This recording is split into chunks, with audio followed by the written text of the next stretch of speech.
Good evening and welcome to the very first airing of Economics Unbound. On this show, we will unpack all things economics and business. I am your host, Thandeka Gubulembeki, and I am not alone. I am with my gorgeous co-anchor, Nana.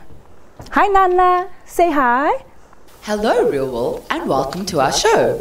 My name is Nana, and I will be unpacking the economic and business news with my ever-so-stunning co-anchor every Thursday at 9:30 sharp. Tans, what are we up to tonight? Well, Nana, next week, Finance Minister Tito Mboweni will mount the steps of Parliament and head for the podium to give his debut budget speech. For weeks now, he has been asking for tips for Tito. Tonight, we speak to Economist Thabi Leoka and Lynette Maart, and she's the National Director of Black Sash, which coordinates and is involved in something called the People's Budget. Together, we will table budget proposals for Minister of Finance in a very novel way. To keep it interesting, we'll play a game to get our guests' views. Please share your thoughts and inputs with us throughout the show by hashtagging Economics Unbound and hashtag SABC News. Let's get into it then.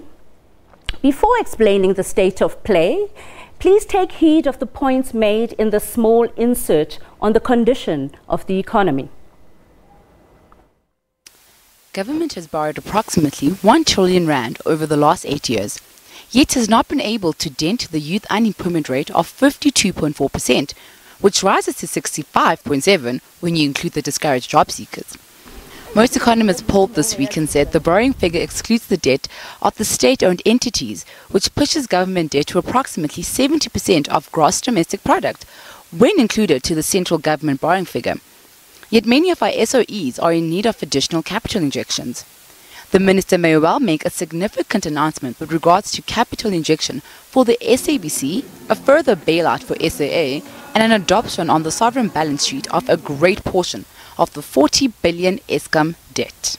By contrast, surprise, surprise, corporate South Africa is sitting on record cash deposits of about 810 billion rand, an amount that could help boost the economic growth if it were reinvested in the economy. Now, this graph shows the debt maturity profile of our largest state-owned borrowers, our foreign debt, domestic debt, and government guaranteed debt. The graph indicates a peak in debt in 2020. So, yeah, that's an increase next year. In October, the finance minister indicated that the budget deficit might rise to 4% of GDP and debt to 60% of GDP.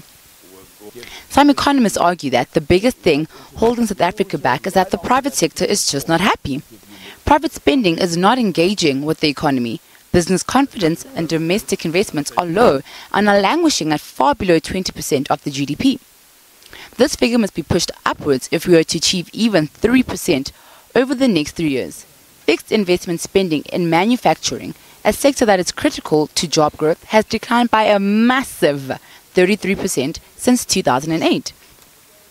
South Africa needs to create at least 600,000 jobs annually if it wants to reduce unemployment in line with the government NDP commitments, something that is particularly crucial given the country has one of the highest unemployment rates amongst its emerging market peers at 27.5% of the population.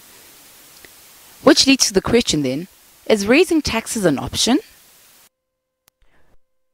We have to spend as a people